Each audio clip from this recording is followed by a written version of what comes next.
Ang DH theory ay isang interpretasyong hermeneutical ng Genesis 1 na nagsasaad na ang bawat araw ng paglikha ay hindi isang literal na 24 oras na panahon kundi isang mahabang yugto ng panahon o era.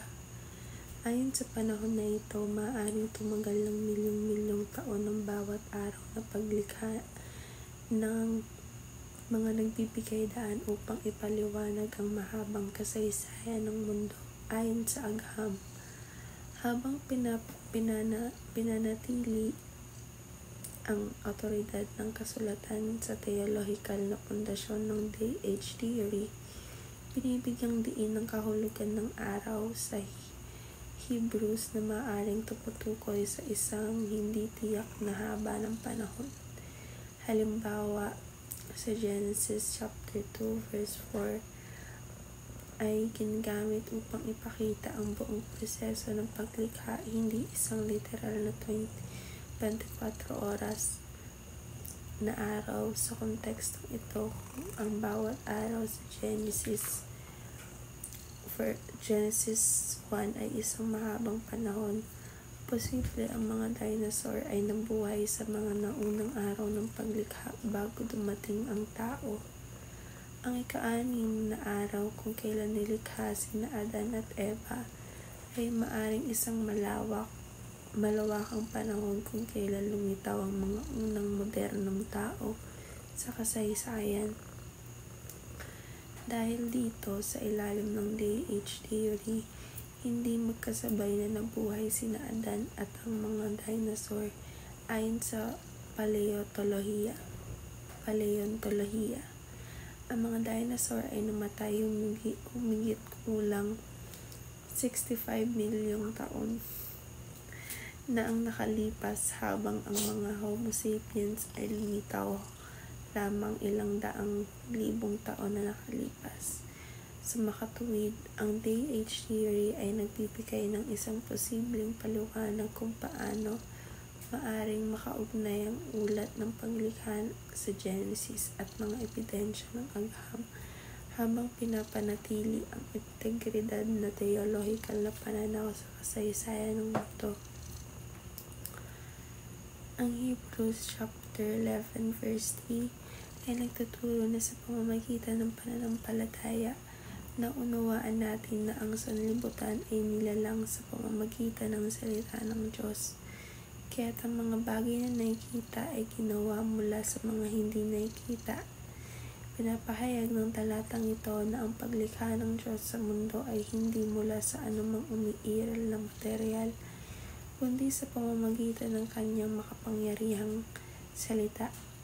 Itinuturo rin ito na ang tunay na pag-unawa sa pinagmulan ng sanlibutan ay dumarating hindi lamang sa pamamagitan ng obserbasyon o agham, kundi sa pamamagitan ng pananampalataya sa Diyos bilang lumikha ng lahat ng bagay.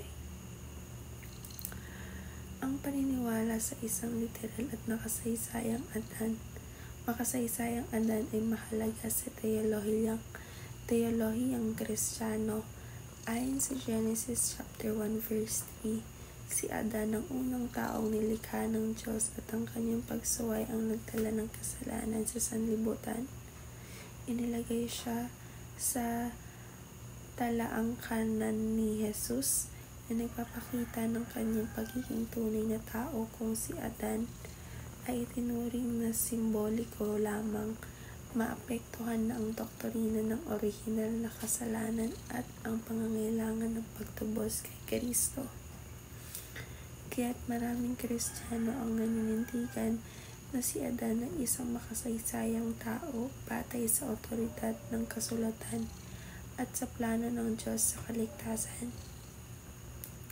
Ang doktrina ng orihinal na kasalanan ay isang pangunahing aral sa Kristyanismo na nagsasaad na ang kasalanan ay pumasok sa sanlibutan sa pamamagitan ni Adan at ang lahat ng tao ay pinanganak ng may makasalanang kalikasan. Dahil sa pagsuway ni Adan, ang kasalanan at kamatayan ay lumaganap sa lahat ng tao. Itinuro rin na kung paano kay Adan ay dumating ang kamatayan, kay Kristo naman ay may bagong buhay. Ang doktrinang ito ang nagpapaliwanag kung bakit kinakailangan ang pagtubos ni Kristo upang manumbalik ang relasyon ng tao sa Diyos. Ang pananampalataya sa pagtubos ni Kristo ay sentro ng Kristyanismo. Dinaturo ng kasulatan na si Jesus sa pamamagitan ng kanyang kamatayan at muling pagkabuhay ang nagbayad para sa kasalanan ng sangkatauhan at nagbigay ng daan tungo sa kaligtasan.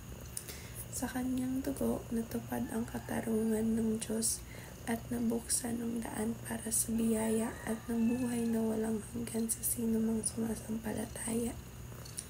Ang pagtubos ni Kristo ay ganap at sapat na nagbibigay ng kapatawaran, pagbabagong buhay at katiyakan ng kaligtasan sa lahat ng nagtitiwala sa Kanya.